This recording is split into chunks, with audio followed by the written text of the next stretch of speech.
Eh oui, je suis d'humeur joyeuse, tout comme toute l'équipe de Biathlon en live, pour ce nouveau podcast.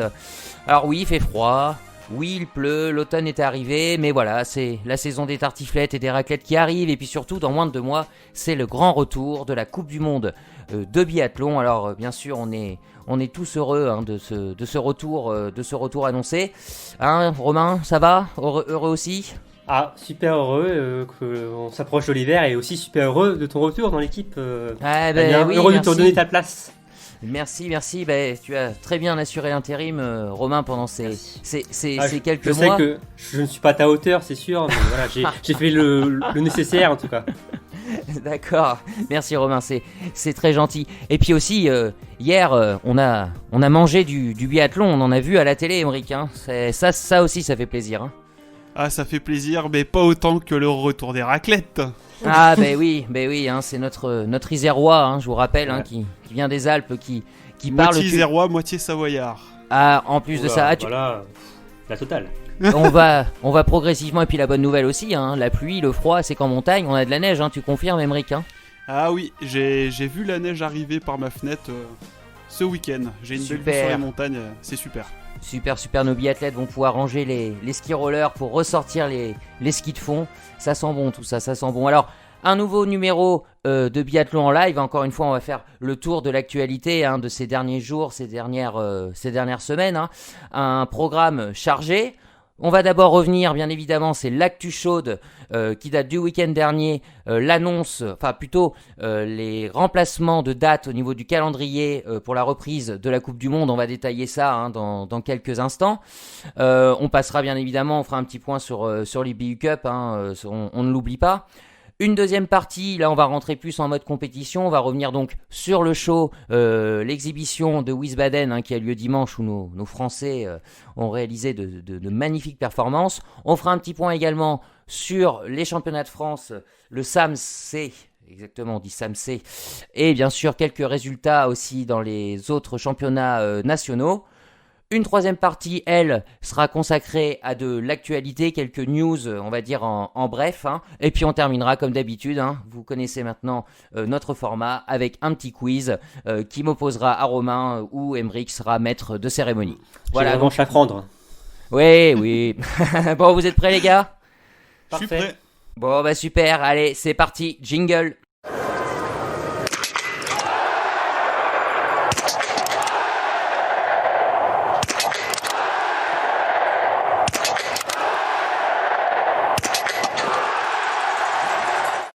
C'est donc l'actualité brûlante, ça date du week-end dernier.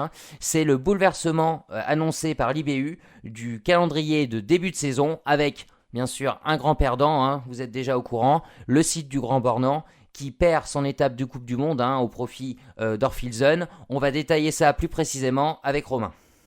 Exactement, et même on peut dire deux grands perdants, mais évidemment comme nous sommes français, on va un peu plus s'attarder sur l'étape au Savoyard, donc qui a été malheureusement retirée du programme, remplacée par une nouvelle étape à Orfilsen. Alors comme on le savait, donc l'IBU travaille déjà depuis plusieurs semaines sur différents scénarios, donc pour que l'hiver se passe correctement, pour qu'on ait un hiver potable en fait. Donc l'IBU s'est entretenu avec tous les organisateurs donc des étapes pour savoir si ça pouvait se passer en huis clos, par rapport aussi aux conditions sanitaires de chaque pays. Et donc le week-end dernier, la Fédération internationale a tranché et malheureusement on l'a tous vu, et malheureusement on l'a tous appris. L'étape du Grand Bornand n'a pas été retenue au programme, tout comme l'étape d'Östersund en Suède. Et donc nous aurons pour ce début de saison 2 étapes à Kontiolahti pour débuter, qui seront suivies de 2 étapes à Orfilsen. Alors, Donc, quelle est la logique derrière ça, Romain? Tu peux nous expliquer? Oui, donc en fait, voilà, l'IBU voulait au maximum réduire donc, les déplacements.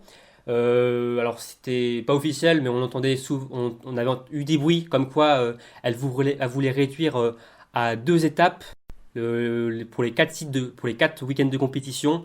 Donc, pour évidemment la sécurité et la santé des biathlètes, faire donc un minimum de déplacements. Et donc, créer une sorte de bulle sanitaire en fait. Exactement, voilà, créer une sorte de bulle sanitaire. Et donc voilà, comme je le disais, ils se sont entretenus avec tous les organisateurs, voir comment ça se passait dans tous les pays. Ils ont dû trancher entre les 4 étapes et ils ont retenu Kontiolahti, l'étape finlandaise qui avait déjà terminé donc la dernière saison, qui va donc enchaîner 3 étapes de Coupe du Monde avec les deux du début d'hiver.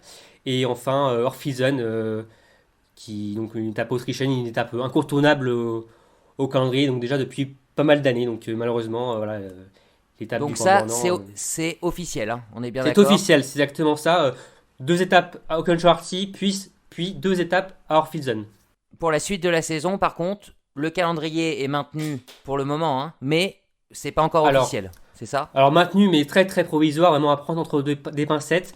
L'IBU a expliqué que le mois de janvier sera officialisé fin octobre et que la fin de saison, le mois de mars, sera officialisé. Alors fin février, mars sera officialisé fin novembre. Et par contre, il y a également une autre officialisation, ça c'est certain, c'est bouclé, c'est que les championnats du monde auront bien lieu à Opuk Luka, donc en Slovénie, en février, comme c'était prévu avec les mêmes dates, mêmes horaires. Ça restera comme du coup le programme de décembre qui est officiel également. Ça c'est cadenassé. Alors bien sûr, ouais, deux gros coups durs, hein, pour Östersund et pour le Grand Bornand, hein, qui s'attendaient à accueillir les biathlètes, hein. Aymeric, est-ce que pour toi c'est une décision qui te semble logique? Bah, logique, oui. Parce que, comme Romain le disait, ça limite au maximum Les déplacements, les ouais. déplacements, les contacts avec tout ce qui pourrait être extérieur, le public, tout plein de choses comme ça. Parce que bon, on a beau faire le parallèle avec d'autres sports, les biathlètes sont quand même proches du public. Des risques pouvaient être grands de venir sur beaucoup de sites. Donc, c'est Et une puis bonne chose, c'est je des pense, grands ouais. encadrements en plus, hein, parce qu'on parle des biathlètes, il y a les Ouais. entraîneurs, les techniciens, les suiveurs, Oui, enfin, ils sont pas les tout seuls, hein, journalistes. la Voilà, hein, caravane c'est une du grande biathlon, caravane, c'est voilà, hein, le biathlon, donc Mm. forcément. ouais, c'est une grande famille, D'accord. c'est pas juste la centaine de biathlètes qui sont là tout week-end, ça englobe beaucoup plus de gens, donc des risques beaucoup plus grands. Donc cette décision, je pense, c'est une bonne chose, même si ça déplaît à énormément de gens, notamment les Français et les Suédois, quoi. Après, je vous pose une question, si je vois, j'ai pas tout suivi. Je vois que donc on prend Kontiolahti puis Orphiesen. On nous dit qu'on réduit les déplacements. Alors moi, si je suis bon en géographie, je vois quand même que le Grand Bornand et Orphiesen sont quand même très proches. Donc pourquoi alors on prend pas le Grand Bornand, enfin, on fait pas Orphiesen Östersund ou le Grand Bornand Orphiesen. Mais comme la fédération l'a dit, et ça a été encore confirmé, hein, par le comité organisateur du Grand Bornand, hein, c'est pour des raisons. Alors, il y a des raisons déjà, on va dire, d'ancienneté, entre guillemets, hein, ce Kontiolahti est voilà, historique, hein, et Kontiolahti et Orphiesen sont des étapes historiques.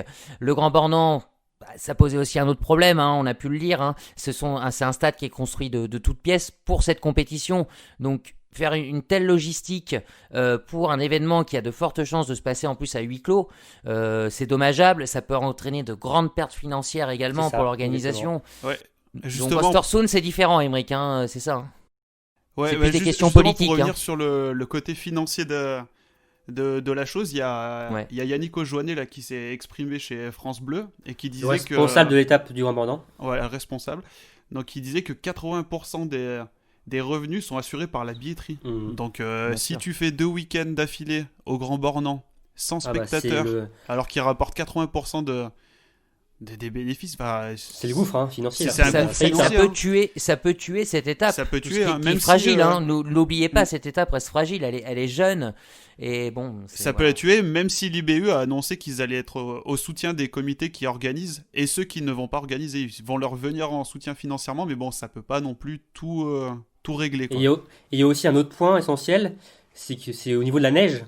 On l'a bien vu l'an dernier, mec qui était sur place. Ouais. Il n'y avait pas de neige au Grand Bornand, quoi. C'était de la C'était de neige la soupe. sauvegardée de la saison passée, si j'ai pas de bêtises. Ouais, c'est la neige Ils l'ont qu'ils avaient stocké. gardée, ils l'avaient Voilà. bien salée et tout pour la garder. Et après, on a vu le dimanche, je me rappelle, c'était de la bouillie, la bouillasse. Il pleuvait, c'était exécrable, quoi. Enfin, Mais c'est différent, c'est voilà. pas digne de conditions qu'on peut avoir en Coupe du Monde, quoi. Clairement pas. il est évident que et tu compares à l'épidémie Orphiesen.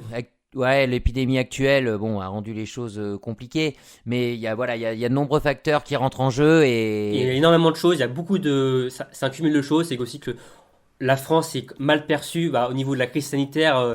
Bon, après, qu'on soit mal géré ou pas en France, bon, chacun se fera son opinion, mais on est vraiment perçu. On comme est un en pays zone à rouge. risque. On est en, Ouais, oui, bien sûr. on est en zone rouge dans beaucoup de pays, et forcément, bah là, voilà, c'est Ça vraiment, pèse. ça pèse. Ah bah oui, ça pèse forcément. Donc pour ça que Orpheus et Ostersund qu'on va parler un peu là sont sauvegardés. Voilà, bah justement, Ostersund, tu en parles Romain, là, on est sur une décision un petit peu plus politique, hein, c'est ça? Alors oui, Ostersund, c'est pas une question d'infrastructure, de logistique, de savoir. Hein, Ostersund, c'est quand même un site qui est un site habitué, quand même, un site ancré dans la Coupe du Monde de biathlon. Là, c'est plutôt au niveau politique. En fait, le gouvernement suédois a interdit à certains pays, à certaines nations, de pouvoir atterrir donc sur le sol suédois jusqu'au 31 octobre, si je ne dis pas de bêtises. Mm. Et donc, au moins. Et donc, forcément, ça crée beaucoup d'incertitudes. Et la Fédération internationale de biathlon n'a pas voulu prendre de risque, en fait, d'attendre une décision. Et ils ont finalement donc, choisi Kontiolahti au lieu d'Östersund. Donc, les Suédois l'ont encore plus que nous, je pense, parce que toutes les conditions étaient là, je pense. Comme ils disaient, ils avaient tout prévu.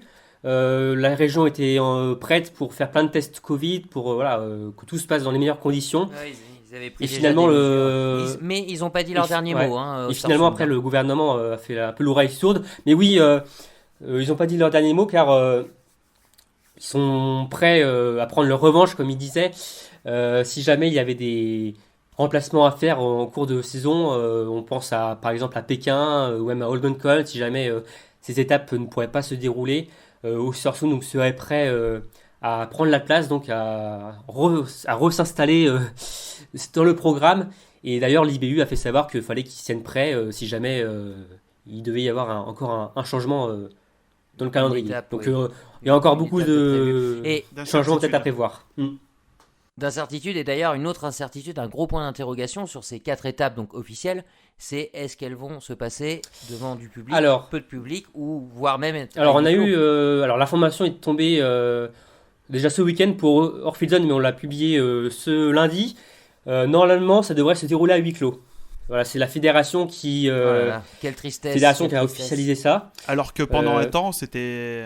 Bah, je il crois était que le question gouvernement. de 3000 pendant un temps, il était question de 3000 spectateurs par jour. Et là, Bah, je crois que le gouvernement, oui, Ouais. cette décision venait du gouvernement, mais finalement, la fédération fait contre-pied, enfin, fait chemin inverse et décide donc de peut-être faire décide de faire huis clos donc pour cette pour étape. Et minimiser les risques. Ouais. voilà, c'est exactement. Et je me fais pas d'illusions pour Kontiolahti, ça se fera également à huis clos, je suis quasiment certain. Bah, sachant qu'en plus on est un peu au jour le jour en ce moment et bon on espère hein, bien sûr que ces 4 étapes seront maintenues même à huis clos hein, mais on espère vraiment qu'elles vont quand même pouvoir avoir lieu hein, parce que Bah, on le voit hein, les de toute décisions façon, ça change toutes les 24 heures. c'est vrai que nous, voilà, en tant que spectateurs français ou même les spectateurs suédois, on est triste qu'il n'y ait pas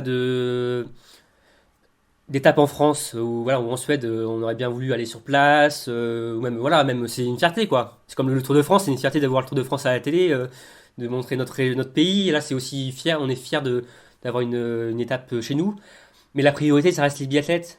Voilà, ils s'entraînent pas pour rien depuis le début de l'été, même ils font pas tant de sacrifices, tous ces sacrifices pour rien, donc qu'il y ait des étapes quand même, que le calendrier soit maintenu, je trouve quand même que c'est la priorité, que c'est bien. Et voilà, l'étape du Grand Bornand reviendra normalement l'année prochaine. Et bon, mais oui. voilà, faut faire des Ouais, sacrifices. on- Voilà, de toute façon, cette on- année, il faut faire des sacrifices. Faut faire beaucoup de sacrifices. Mais bon, Mm. je trouve Bien que c'est sûr. bien. Enfin, la priorité, ça reste les biathlètes. Et Et voilà, leur santé, la et santé. tout l'encadrement. Ouais. Alors, on va clore sur le sujet du calendrier de Coupe du Monde. On va quand même garder une dernière interrogation. On aura l'occasion d'y revenir à travers nos articles hein, sur le site Biathlon Live ou sur nos podcasts. C'est quelles vont être les mesures sanitaires. En fait, on a parlé de bulles sanitaires. Si jamais une personne est testée positive, Ouais, est-ce qu'on ouais. parle d'encadrement? On l'a vu sur le Tour de France. On sait que dans d'autres sports, ça se passe pas pareil. Enfin voilà, hein, il y a Ouais. toute une foule de questions auxquelles C'est ça. les autorités vont On devoir en avait répondre. parlé. Et bien évidemment, On ça en va pas avait être parlé simple. lors d'un précédent podcast. On avait un peu évoqué le sujet de savoir qu'est-ce qu'il ferait s'il y avait un cas chez les Français, si on cloîtrait toute l'équipe, si toute la caravane du biathlon, on arrêtait tout. Ouais, voilà, l'IBU maintenant va se concentrer sur ça et on peut leur faire confiance parce que voilà, Voilà, voilà. on va croiser les doigts pour que tout se passe bien, mais il y a cette épée de Ah oui, Damoclès, comme hein, sur quand tous les même, sports, de toute façon, on vit au jour le jour, hein, c'est certain. Ouais. Alors, également au niveau des calendriers, alors on le savait, hein, tout ce qui concerne la catégorie junior, c'est tout simplement annulé. Hein, ça, Hormis les on l'a championnats du déjà- monde. Hormis les championnats du monde, voilà, qui sont maintenus. En revanche, Emeric, au niveau de l'EBU Cup, hein, alors, on savait aussi que le début de saison n'aurait pas lieu en 2020, mais il y a eu une officialisation, hein, sur le début de saison en 2021. C'est ça, Hein, c'est ça. Donc avec ce début de saison qui va être amputé de sa fin novembre et du mois de décembre, on va commencer du coup sur le week-end la semaine du 11 au 17 janvier. On va aller en Allemagne du côté d'Arber. Et on va y rester en fait, comme la Coupe du Monde va rester sur le même site pendant deux fois d'affilée. Là, on va rester à Arber pendant 2 semaines d'affilée. Ensuite, les biathlètes vont partir du côté de la Pologne à Douzniki. Et ils vont répéter le même schéma. Ils vont rester 2 semaines d'affilée en Slovaquie du côté de Brezno-Horsbli. Avant de finir leur saison début mars sur le site italien de Valridana. D'accord. 6 étapes en tout, hein, c'est ça? 6 C'est étapes seulement au programme. Petite saison. Une saison écourtée pour les biathlètes de second niveau. Ouais. On espère que le calendrier national pourra se refaire, enfin ils vont pouvoir refaire le calendrier national pour peut-être On espère qu'ils avoir pourront un mois de compléter décembre, ce début de saison, histoire mm. qu'ils n'arrivent pas en IBU Cup en ayant que un week-end, par exemple pour les Français, sur le SAMC National Tour. Quoi. Voilà, c'est des informations qu'on vous communiquera au fur et à mesure, hein, bien évidemment, quand... De toute façon, tout est sur notre site, hein, si vous voulez des informations, voilà. Exactement. Bon, et ben on va clore pour ce chapitre sur ces annonces, hein, du week-end, avec des choses officielles, des choses où on attend encore des réponses, mais bien sûr, on vous tient au courant et on passe au sujet suivant. Donc on va revenir un peu, hein, sur l'aspect sportif des choses, hein. Différentes compétitions ont eu lieu ces dernières semaines. Alors vous avez pu le suivre, hein, sur la chaîne L'équipe, hein, l'exhibition de Wiesbaden, hein, où nos Français ont brillé, hein. On va tout de suite débuter par ça. Et dans la foulée, on parlera des championnats de France du SAMC, hein, qui a eu lieu également il y a quoi, il y a une dizaine de jours, non, c'est ça les gars? Ouais, il y a une semaine. Il y a une semaine. Ouais. Et puis on en profitera, pour faire un petit point aussi sur les autres championnats nationaux. Donc on débute par l'exhibition allemande, hein, de Wiesbaden. Hein. Vous avez dû, j'espère, vibrer devant la chaîne L'équipe à regarder les exploits de Julia Simon et de Quentin Fillon-Maillet. Bon, on va pas faire un résumé détaillé des courses, hein, vous avez pu la voir. Romain, un sentiment sur ce que tu as pu voir ce dimanche après-midi? Tout d'abord, ça fait extrêmement plaisir de retrouver donc du biathlon à la télé. Déjà que dans le cadre bucolique de Wiesbaden, avec cette magnifique fontaine au milieu du pas de tir. C'est vrai Et d'ailleurs, je me suis posé la question, je sais pas vous, est-ce que c'est pas compliqué pour ceux qui étaient au pas de tir numéro 4 et 5 d'avoir cette fontaine là à côté de la cible? Peut-être que ça peut perturber un peu la vue, je sais pas. Ouais, je me dis, voilà, c'est ça. Bon, ça fait un peu. Pour l'anecdote. C'est un peu, oui, ça peut décore être le. Peut-être. Ouais, pas sûr que sur une compétition officielle, ça puisse, on puisse avoir ce genre d'objet au milieu. Donc tu disais, Romain, content de revoir du biathlon. Ouais, super content de retrouver le biathlon, donc, et surtout, ravi de voir les performances des deux Français. Hein. On avait 2 Français alignés sur ces 2 courses, comme tu l'as dit très bien, Damien. Quentin Fillon-Maillet chez les hommes et Julia Simon chez les dames, et ça a été un sans faute. Je pense qu'on peut vraiment utiliser ce terme-là. On peut le dire, un festival. Le festival de Julia Simon, le sans faute de Julia Simon, le festival de Quentin Fillon-Maillet, qui ont été excellents. Hein. Je veux dire, ils ont dominé de la tête et des épaules quasiment toute la course. Hein. En tout cas, c'était le cas pour Julia Simon, qui a été en tête du début à la fin. Pour Quentin, c'était un peu serré au début avec un tarier-bœuf, mais après il s'est envolé vers la victoire sur ses 2 bouts. Non, c'était génial de retrouver le biathlon avec un très beau plateau, même s'il a beaucoup évolué, comme on le sait, lors des dernières semaines. Hein. On devait d'ailleurs avoir, pour exemple, une Dorothée Avireur, hein, mais avec les dernières directives du gouvernement, malheureusement, elle ne pouvait pas participer. On avait un Johannes Beu, un Terje Beu, une Ingrid Tendrevold, Margarita Davidova, donc voilà, pour que dire cela, donc des grands noms quand même de la discipline. Et voilà, c'était une belle fête. Il y avait en plus un peu de public en bord de piste, donc c'était toujours agréable quand même à voir. Et non, non, c'était une première bonne entrée en matière pour le retour du biathlon et également pour les Français. Ouais, ben, c'est sûr. Alors pour être complet, hein, donc Julia Simon a remporté cette épreuve devant Marketa Davidova et Clara Egan. Je le prononce bien, Emeric, spécialiste du Ouais, c'est biathlon bien ça, américain. Ouais, ça va. Ok. non, Bravo. je préfère te demander. Et puis chez les hommes, hein, Quentin Fillon Maillet a donc remporté l'épreuve devant Terje Beu et Michel Krachmar, Ah, là, le non, Tchèque. je pense que c'est Michal Kmar, là. C'est Miral. Ah, oui, bah, Ah, tu vois, non, mais Ah, ouais. je suis pas tchèque, mais merci. je sais pas. Mi- Emmerich, merci. tu maîtrises le tchèque, non? Ah non, c'est Non. pas trop mon truc le tchèque. Ouais. Je suis plus anglais, ouais. Anglais? Et bien D'accord. sûr, même s'il n'est pas sur le podium, on va le citer, hein, Johannes Beu, qui termine quatrième, Avec la quatrième médaille de en cette chocolat. course. Voilà. Voilà, exactement. Qui nous Emeric, fait une belle craquante avec son frère sur le dernier oui, debout. sur le dernier tir, oui. 4 balles à côté. Ouais, c'était le beau. mental n'est pas encore au point, mais on peut leur faire confiance aux frères Beu. On sait que Là, ils je sont rigole, prêts, mais ouais, ils ont quand même. Ils sont Ouais. passés à côté de leur dernier tir, quoi. C'est. Waouh! Ouais. C'était quelque chose, C'est quoi. ça. C'est le début de saison, mais bon, d'entendre ces balles claquer, les bruits de la foule, tout ça. c'est Les vrai frissons que qui reviennent, voilà. Exactement. Les résultats français, on s'en cache pas, hein, tant qu'à faire, autant en profiter. On sait que vous avez été Autant très nombreux. fanfaronner, ouais. Ouais, on sait que vous avez été très nombreux à suivre cette manche, donc vous êtes prêts pour le grand retour du biathlon. Tu voulais ajouter un mot sur cette exhibition, Emeric? Bah, moi, c'était pas les premières courses que j'ai vues, étant donné que j'étais au Monsieur Samsé, s'est déplacé, ouais, voilà. à Mais la merci, FECLA on le va week-end pouvoir dernier. faire une très belle transition. C'est parfait. Mais ouais, ça fait toujours plaisir de revoir des courses internationales, surtout. Celles-là, c'était C'est ça. vraiment, du coup, les premières de la saison, donc ça fait toujours plaisir. Ouais. C'est ça, c'est ça. Ok, donc Emeric, tu nous disais que tu avais eu la chance de te rendre au Samsé il y a quelques jours, hein, pour les championnats de France. Donc on va faire un petit point dessus. D'abord, on va évoquer les résultats de ce championnat de France. Romain, on t'écoute. Oui, donc la première étape des chemins de France du Samsé Summer Tour s'est déroulée il y a quelques jours à la FECLA, donc à huis clos, comme se fera également la deuxième étape à Arson en octobre. Une étape 100% jurassienne avec le doublé sprint court poursuite pour Quentin Fillon-Maillet et Anaïs Bescon. Donc Quentin qui réalise le 3 sur 3 hein, sur ses courses de reprise, ce qui est à noter. Et donc en senior, tous les podiums, enfin ça a été les mêmes podiums à chaque fois. On a toujours retrouvé Quentin Fillon-Maillet sur la première marche du podium, qui devance Emilia Jacquelin, puis Antonin Guigona. Et chez les dames, c'était Anaïs Bescon qui devançait Chloé Chevalier et Caroline Colombo. Je peux aussi vous donner les résultats donc, des catégories inférieures. Sur les sprints courts en U22, c'est Paula Beauté qui s'est imposée. Chez les dames, avec Emilien Claude chez les hommes. En U19, c'est Océane Michelon et Tom Bourgin-Millet.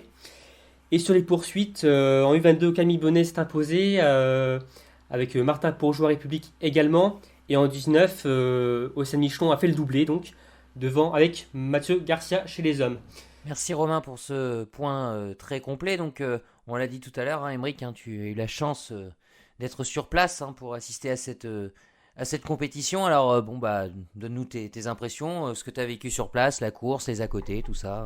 Malgré le fait que ça soit à huis clos, hein, je vous rappelle. Ouais, c'était à huis clos, mais on a eu la chance à Biathlon Live d'avoir une accréditation donc pour être présent en tant que média sur place à la FECLA. Alors, moi, mes impressions, je vais commencer par les filles, hein, honneur aux dames. Oh, les galants. La galanterie avant tout. Ça va vous paraître un peu logique, mais bon, Anaïs, Chloé et Caro, je les ai trouvées très, très en jambes. Elles font toutes les trois plutôt, le podium sur chacune des deux courses.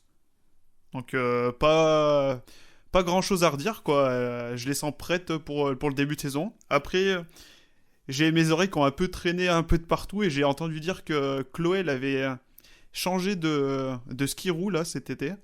Et elle avait un peu des douleurs au niveau des tibias. Elle a passé pas mal de temps avec avec les kinés pour soulager sa douleur. Donc j'espère que ça va pas lui porter préjudice pour la suite, quoi. Et la bonne nouvelle, c'est qu'Anaïs Bescon, Nanas, a l'air d'être bien remise de ses problèmes de genoux. Hein. Elle en a parlé.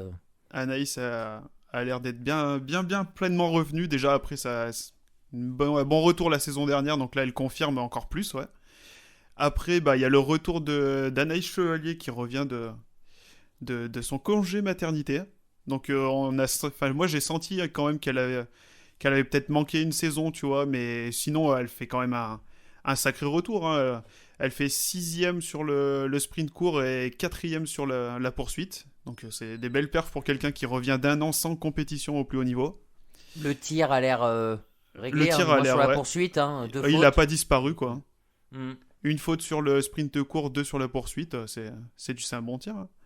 Et après, la dernière membre du coup de notre équipe première, enfin qui est en équipe B mais qui s'entraîne avec les A depuis 2 ans déjà, c'est Julia Simon qui a été un peu plus dans le mal du coup le dimanche avec un 12 sur 20, 8 fautes. Ouais. Elle finit quand même à 5 minutes d'Anaïs. C'était un peu moins bien, mais bon, on a vu qu'elle s'est très très très très bien reprise sur le Wiesbaden là en nous faisant à 25 sur 25, magnifique, quoi. D'accord. Alors à noter qu'il n'y avait que le sprint court qui décernait un titre de champion de France. Celui de la poursuite sera décerné à l'occasion de la poursuite de la deuxième étape des championnats de France à Arson mi-octobre. Donc c'était une course amicale, on va dire. Voilà, c'était ouais. C'était une exhibition. Et chez les hommes, Émeric, tes impressions ? Et chez les hommes, Quentin, stratosphérique, hein. On va pas se le cacher. Emilien m'a semblé facile aussi sur les skis, même si je l'ai entendu dire je sais plus à qui exactement il disait ça, je crois que c'était à Alexis Boeuf, il disait qu'il n'était pas encore au top niveau, quoi. Donc tant mieux en même temps, vaut mieux qu'il soit au top niveau pendant la saison que maintenant, ouais. Donc okay. Ça présage une belle saison pour Emilien, on croise les doigts.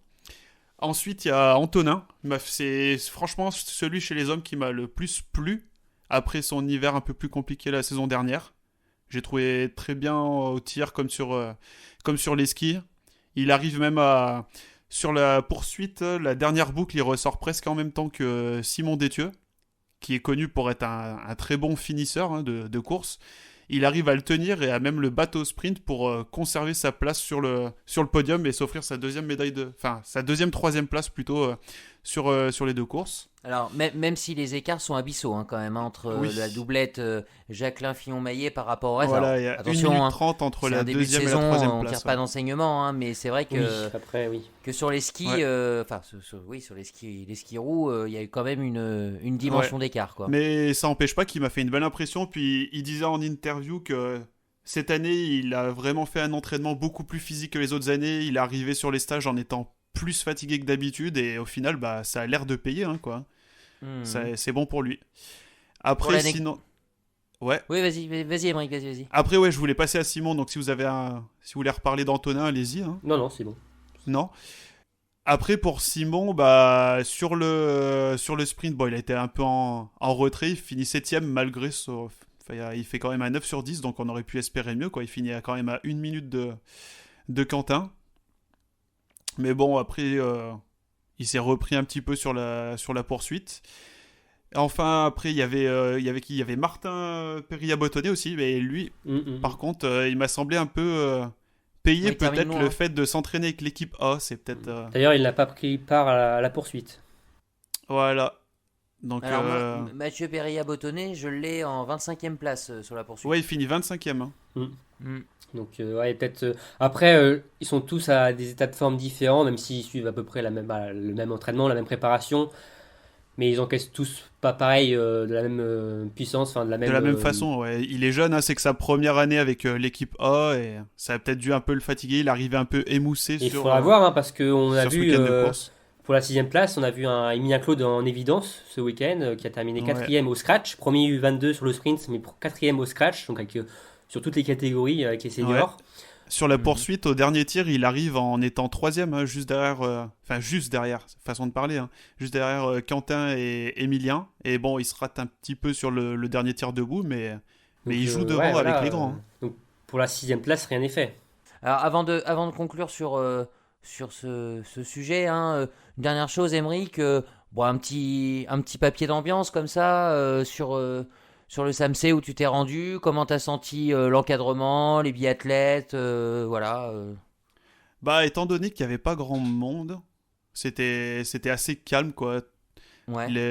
Enfin, il y avait quelques gens quand même qui étaient là, au Alexis bord de la Boeuf piste. hein, était présent, c'est ça? Alexis Boeuf avec Tanguy Carrois, ouais, ils étaient tous les deux là. Ils ont fait pas mal d'images du coup pour l'équipe 21. Enfin, pour la chaîne D'accord. d'équipe, maintenant ça s'appelle plus l'équipe 21. Eh oui, eh oui.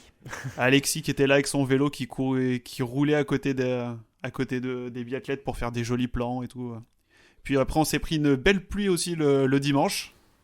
D'accord. J'ai fini bien trempé. Heureusement, j'ai réussi à me faufiler sous un parasol aux côtés de tous les coachs de l'équipe de France qui m'ont accepté à leur côté. Ouais. Vous étiez tous entassés sur le Avec truc. des masques, j'espère. Ouais, on était tous entassés. Ouais, on était tous avec nos masques. C'était masque obligatoire, hein, pour rappel. Hein.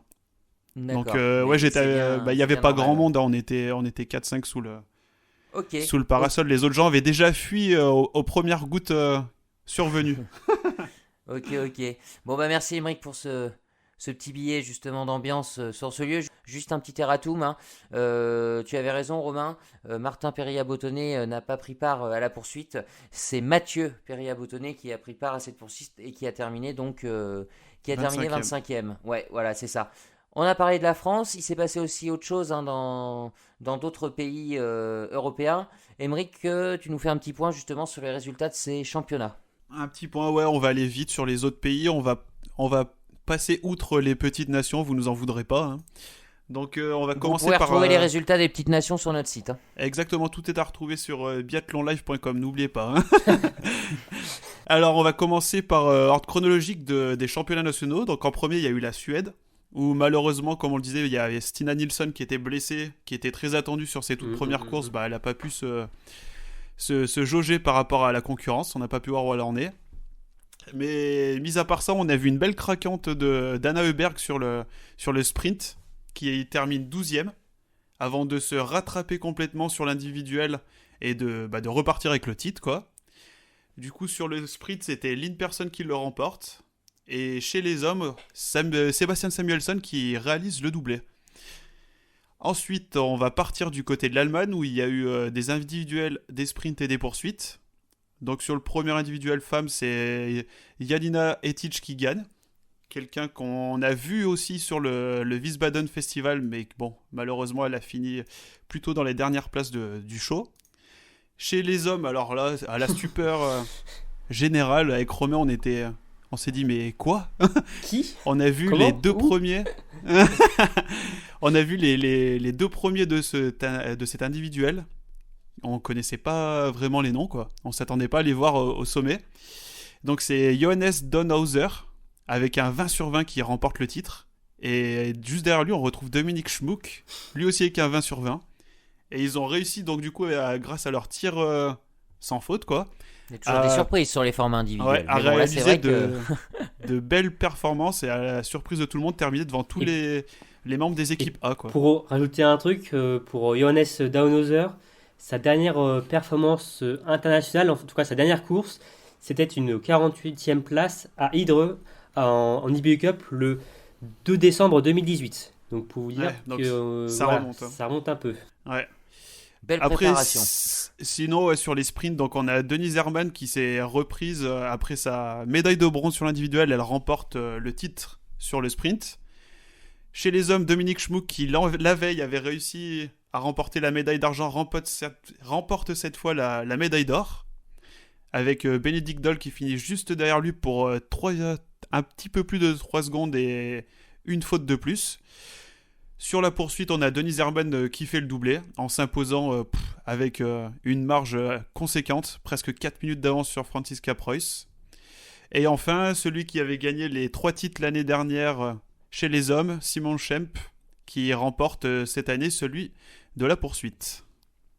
Espérons que ça lui portera chance pour la saison de Et après, Coupe du Monde. pour ajouter On quelque l'espère. chose par rapport à ces non-surprises, il faut aussi noter qu'il y avait beaucoup d'absents Que ce soit chez les dames ou chez les hommes aussi, parce que on l'a déjà dit dans plusieurs podcasts, c'est un peu l'hécatombe du côté de l'Allemagne, hein. Il y a Ouais. énormément de blessés depuis le Une début. avalanche de Et blessures. d'ailleurs, sur le Wiesbaden, il devait y avoir un Philipp Horn qui devait donc concourir, mais on Et a appris Vanessa la Hines aussi, veille hein. qu'il était malade. Et oui, donc, et Vanessa Hines qui est aussi tombé, qui s'est cassé Ça la fait cheville, mal. fracturé la cheville, et voilà, Mm. voilà, l'hôpital est rempli du côté Du d'Outre-Rhin. côté allemand. Ouais. Mm. C'est ça. Et enfin, dernière grosse nation donc, qui a eu ses championnats nationaux en même temps que la France, donc le week-end du 20-21, c'était la Norvège. Donc chez les dames, elle réalise le doublé, c'est Thierry Lecoff. Elle finit 2 fois devant Martha Olsbu, qui prend donc 2 fois la médaille d'argent. Chez les hommes, comme un peu en Allemagne, on a eu une petite surprise, puisque c'est pas un membre de l'équipe A qui s'impose sur le sprint, mais c'est bien Sivert Guten Bakken qui s'impose pour cette médaille d'or, avec un Johannes Bö qui finit 6ème, malgré son 9 sur 10, à quand même 40 secondes de la tête. Tarjei Bø qui finit lui aussi un petit peu plus loin, 8ème place, avec un 6 sur 10, par contre un peu moins bien pour le grand frère Bø. Et sur la poursuite, donc Tarjei qui était parti à 1 minute 4 de la tête, réussit à une belle remontée grâce à... C'est une Mastart. C'était sur les Mastart. oui, une pardon. Mastart, excusez-moi. Qui s'est bien repris et qui a signé une Mastart avec un tir parfait, puisqu'il réalise le 20 sur 20. Et il finit devant Strømshed et son frère, qui sont tous les deux à 19 sur 20.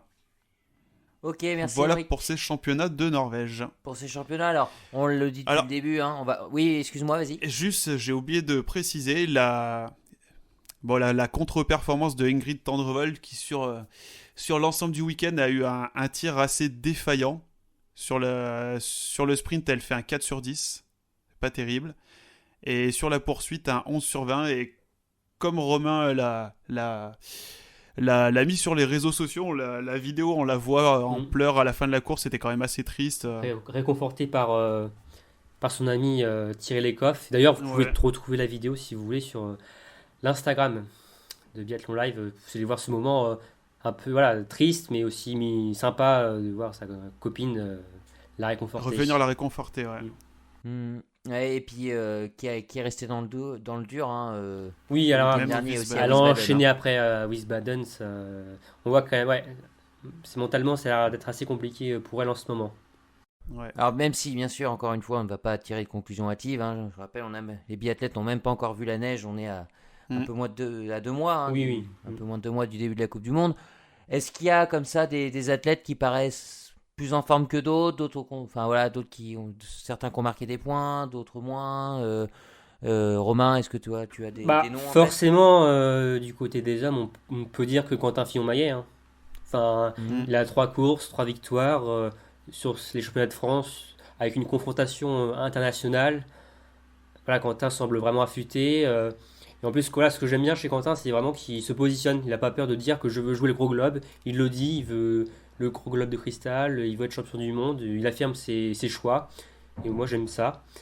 Et du côté des dames, je dirais Thierry Lecoff aussi, parce que il y a quand même une sacrée startlist, hein. Il y a quand même des beaux noms. Il y a une Marthe Holzbourg-Russeland, qui n'est pas non plus rien, hein. On sait ce qu'elle a fait au championnat du monde d'Antolz. Elle a dominé à 2 reprises et assez nettement. Et donc je pense qu'elle a déjà envoyé un signal fort à la concurrence, à une Dorothea Virer par exemple, qui ne peut pas courir malheureusement. Elle n'a pas de championnat nationaux cette année à cause des restrictions de son pays. Donc pouce en l'air pour Quentin Fillon-Maillet et pour Thierry Lecoff. Émeric, d'autres noms en tête? Alors pour moi ça serait Tarjei Bø qui remporte donc le titre sur la Mastart de ses championnats nationaux et qui joue aux avant-postes sur le Wiesbaden Festival. Après j'ai bien aimé aussi les performances donc de ces jeunes Allemands qu'on ne connaît pas trop encore au niveau qu'on connaît même pas du tout au niveau Coupe du Monde. J'ai bien aimé qu'ils finissent devant leurs aînés de l'équipe A. Et sinon, du côté des points négatifs, je dirais pas points négatifs, mais des regrets, ça serait pour le tir d'Ingrid Tendrevold qui semble être pas encore au rendez-vous en ce début d'automne. Et puis le passage un peu à vide de Martin Perry-Abottonné sur le SAMC. Ouais, bah, je suis assez d'accord avec vous dans l'ensemble. Je rajouterais juste un nom, sans dire positif, négatif, c'est Johannes Beu, quoi. Comme tous les ans, Ah, il avance masqué. voilà, c'est ça. Johannes Beu, c'est particulier. Moi, j'ai pas On sait forcément envie de jamais, m'avancer. Il est Hmm. jamais forcément fort lors de l'intersaison. On l'a bien vu aussi l'an dernier lors du Martin Fourcade Nordic Festival. Bon, même si c'était vraiment des conditions assez Oui, Différentes. différentes, très chaudes. grosse Même moi exhibition. assis sur le siège, j'en pouvais plus sur Ah, en place. même temps, en Bretagne, le soleil, vous avez pas trop l'habitude. Hein. Et bim. Ah, Je ne dirais rien. D'ailleurs, il faisait très beau aujourd'hui. Mais voilà. Du coup, non, pour revenir à Johannes, voilà, Johannes, c'est pas forcément, il monte pas forcément. Alors, je dis pas que c'est du bluff ou comme ça, ou ça, mais il sera là. Je me fais pas de soucis, même s'il était peut-être moins entraîné que d'habitude par rapport à son enfant. Johannes Beu sera là la saison prochaine ouais. pour jouer le Il rôle nous là, c'est une habitue, certitude. il nous habitue toutes les intersaisons à laisser planer un doute sur son état de Souvenez-vous de forme. son mais retour l'année bon, dernière, même, ouais, suite justement à la naissance On de se fait son pas de soucis enfant. pour lui, moi, quoi. je me fais aucun souci. Voilà, Il tout sera le monde là, disait hein. qu'il serait fatigué. Ce Et sera le puis, favori il a pour moi, remporté hein. une Ce sera le favori individuelle. pour Hmm. sa propre succession. Je ne fais pas de Oh doute. oui, ça c'est sûr.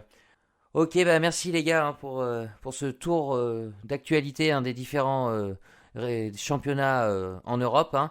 Et on passe maintenant aux news. Et pour ces quelques news sur la planète triathlon, on commence, Émeric, avec une histoire qui fait polémique autour du fluor. Tout à fait. Donc, le 24 septembre, il devait y avoir une phase de test organisée en Allemagne pour le nouvel appareil qui devait détecter, enfin qui doit détecter la présence de fluor sous les skis. La phase de test a été reportée à une date ultérieure, donc normalement cette semaine. On n'a toujours pas eu de nouvelles. Mais cela n'empêche pas beaucoup de gens de s'inquiéter de cette situation. En premier lieu, les techniciens norvégiens, qui sont devenus complètement parano depuis l'annonce de l'interdiction du fluor. Ils ont tout passé au nettoyage de fond en comble dans leur camion de fartage. Ils sont devenus un peu fous complets. Les Suédois aussi sont très très inquiets. Mais par contre, eux, ils ont dit qu'ils faisaient confiance à l'IBU et à la FIS quant à leur capacité à mettre tout en œuvre pour que l'appareil soit prêt d'ici le début de saison. Mais ça les empêche pas quand même d'être un peu inquiets. Et Sachant alors, que les grosses nations ne seront pas forcément les plus handicapées par cette nouvelle règle, hein. voilà, sachant que les grosses nations ne sont pas les plus handicapées, mais il y a quand même les Allemands qui, eux, sont vraiment... apparemment, les techniciens allemands sont les plus réticents. Certains ont même émis l'hypothèse de boycotter la saison si l'outil... Enfin, s'ils estimaient que l'outil n'était pas fiable à 100%. Donc, Et puis donc c'est dire. c'est une annonce un peu tardive là quand même. Enfin, cette Ouais. annonce qui vient de paraître, on est fin Moins de 2 septembre. mois, Bah Mm. oui.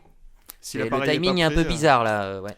Ouais. Et comme tu le disais, donc c'est pas forcément peut-être les grosses nations qui vont payer le plus les pots cassés, hein, si on peut dire ainsi. Donc il y a deux personnes qui se sont exprimées à ce sujet-là. La première, c'est Dorothea Virer qui faisait état du fait que c'était probablement ça allait être un problème budgétaire pour les petites nations et qui tenait à souligner que c'était important pour le biathlon qu'il n'y ait pas que des grosses nations qui puissent terminer sur les podiums tout au long de la saison et que c'est normal qu'on ait des petites nations qui viennent s'introduire par-ci par-là et que il était question de leur survie au niveau international. Le deuxième à s'être exprimé sur le sujet, c'est Tarjei Bø, un habitué de la Johannes, Coupe du Monde, il me quoi. semble. Non, Tarjei, c'est bien Tarjei Ah, qui a Tarjei, parlé. Pardon. Et qui a dit les plus petites nations font face à de grands défis. Ils ont moins d'argent et moins de connaissances. L'interdiction du fluor est une bonne chose pour l'environnement, mais il n'est pas certain qu'elle le soit pour tout le monde. Donc, on verra ce qu'il en adviendra d'ici le premier week-end de compétition. Et merci Émeric. Oui, je disais Johannes, c'est que j'anticipais déjà la prochaine news. Romain et Johannes, hein, qui veut utiliser sa notoriété dans la lutte contre le dopage, hein. Exactement, Johannes Beu, double vainqueur du général de la Coupe du Monde, veut s'engager davantage dans la lutte anti-dopage. Car voilà, Martin Fourcade, comme on le sait, était très engagé.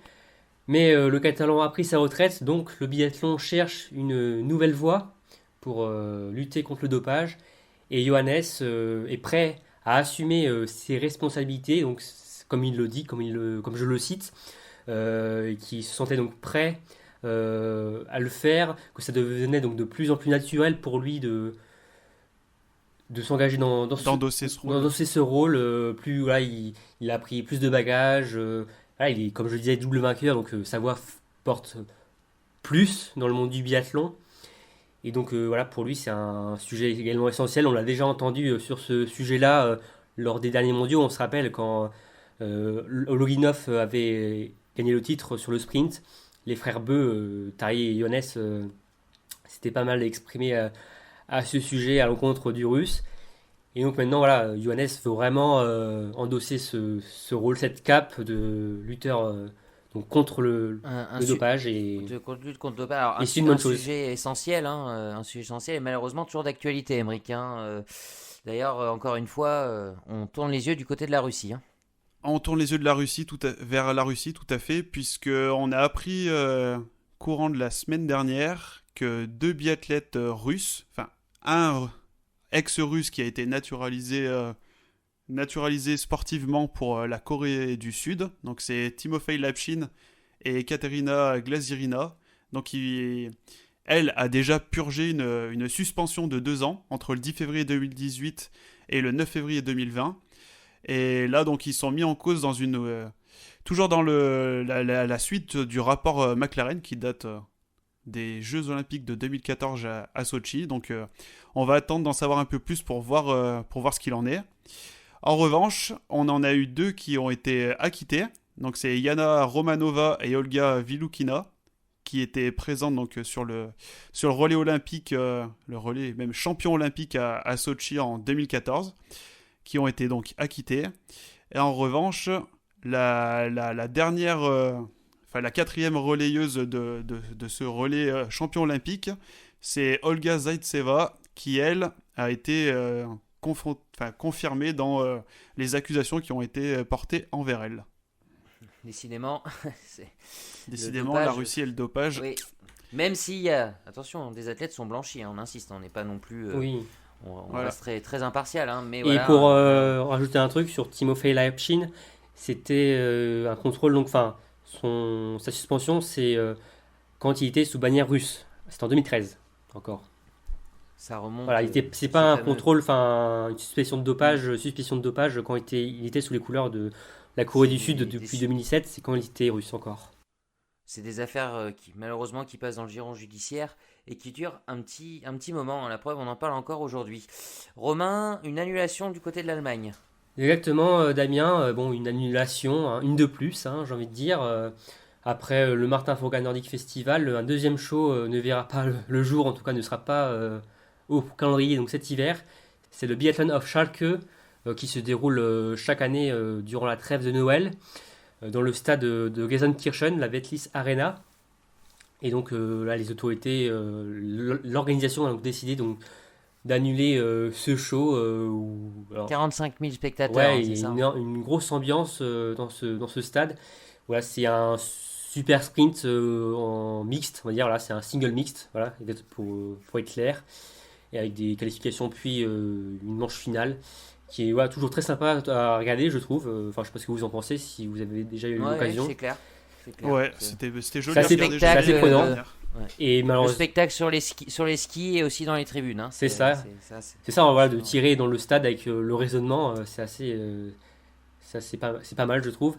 Et malheureusement, il n'y aura pas cette année, c'est reporté donc à l'année prochaine. Bon, 4 brèves, 4 mauvaises nouvelles, entre guillemets. On va quand même finir sur un sourire, Romain. Les Jeux Olympiques de Pékin approchent et les infrastructures sont prêtes. Ouais, sourire, je sais pas, on verra dans 2 ans si les Jeux de Pékin pourront être maintenus vu les conditions sanitaires. Mais oui, on va être positif. Comme tu disais, Damien, oui, le stade de biathlon, même de ski de fond, a été achevé il y a quelques jours, à 99 jours de l'ouverture des Jeux de Pékin. Et donc ce stade il pourra accueillir 10 000 places. Combien tu dis 499. Ah oui, c'est précis. Ah oui, ils ont, je sais pas si c'est fait exprès, mais en tout cas, voilà, tout est prêt. Je crois que à la fin de l'année, quasiment toutes les infrastructures. toutes les infrastructures seront finies. D'accord. Parfait. Merci Romain. Donc voilà, on va clôturer pour l'actualité du biathlon. Mais avant de se quitter, c'est la tradition. On va terminer par un jeu. Jingle. Et donc pour ce jeu, un quiz, une fois n'est pas coutume. Aymeric, je vais te donner les manettes de ce podcast et tu vas nous mettre au défi, Romain et moi. Merci Damien. Alors on est parti pour ce nouveau Qui suis-je ? Et ni pour moi celui-là. Ah, on verra. Est-ce que vous êtes prêts ? Ouais. Toujours. Toujours prêt. Toujours prêts ? Ok, donc c'est parti. Je suis né le 11 septembre 1981 à Prineux am Chiemsee. Aucune idée ? Tu veux pas nous dire le nom du pays, non ? Ah non, ça serait Ok. trop d'indices, trop tôt. Trop tôt, ouais. Actif en Coupe du Monde depuis 2001, je commence ma carrière avec 3 titres lors des championnats du monde junior. Je monte pour la première fois sur un podium de Coupe du Monde le 5 décembre 2004 à Beitostølen lors d'un relais, puis fait de même en individuel lors du sprint de Poljukka 2 mois plus tard, en terminant 3e. En 2006-2007, je remporte ma première médaille aux mondiaux. Elle est d'argent et obtenue sur la Mastart à Antholz. En 2007-2008, Romain ? Schumann. Non, c'est pas ça. En 2007-2008, je fais partie du relais mixte champion du monde à Östersund. Le 17 mars 2011, j'obtiens mon premier succès en Coupe du Monde sur le sprint d'Holmenkollen. En janvier 2012, j'enchaîne 2 victoires en Mastart à Oberhof et Antholz et remporte en fin de saison le classement général de la spécialité. Romain ? Björn Barrer. C'est bien ça. Yes. Oh, bravo. La victoire est là. Bravo. Bravo, Romain. Je m'incline largement. J'y étais Voilà. pas du tout. Donc, Donc, bravo, Romain. si je peux continuer un tout petit peu, Non, c'est bon, j'ai gagné. vas-y. C'est pas besoin. juste pour ceux qui connaissent peut-être pas trop, je vais juste finir. Je termine la saison. Qu'est-ce qui t'a mis sur la piste, Romain ? Le globe de la Mastart. Ah ouais. Ouais, non, bah, j'y étais vraiment pas Je me là. rappelle, il était en lutte avec Martin et D'accord. Ok. Donc ouais, je vais terminer juste pour ceux qui connaissent pas trop Andreas Björnbarrer. Donc cette saison 2011-2012, je la termine, la meilleure de ma carrière, en terminant 3e du général. Je décroche 2 médailles de bronze en relais au championnat du monde à Ruhpolding, à domicile donc. En 2012-2013, je suis encore 2 fois victorieux en Coupe du Monde sur le sprint d'Orfilsen et la Mastart de Poljukka.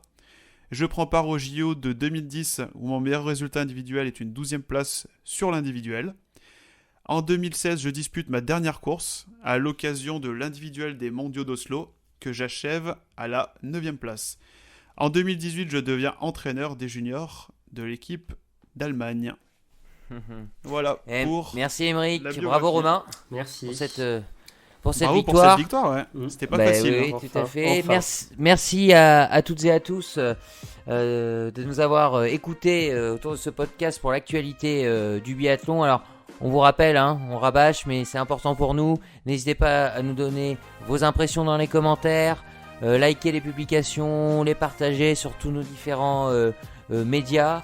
Voilà, on compte sur vous. Un prochain podcast est déjà prévu, bien évidemment. On vous tient au courant de l'actualité du biathlon, donc via le podcast et bien sûr via biathlonlive.com, le site consacré uniquement à Le l'actualité site référence. du biathlon. Le site de référence, on peut le dire. Allez, c'est bon, maintenant on peut le dire. Le site de référence uniquement consacré à l'actualité du biathlon. Merci Romain, merci Aymeric. Merci Damien. À très bientôt. Toujours un plaisir. Merci à tous les deux. Voilà, Également. et puis bien sûr, on se donne rendez-vous très très vite. Prenez soin de vous et à très bientôt. Ciao. Salut. Ciao, ciao.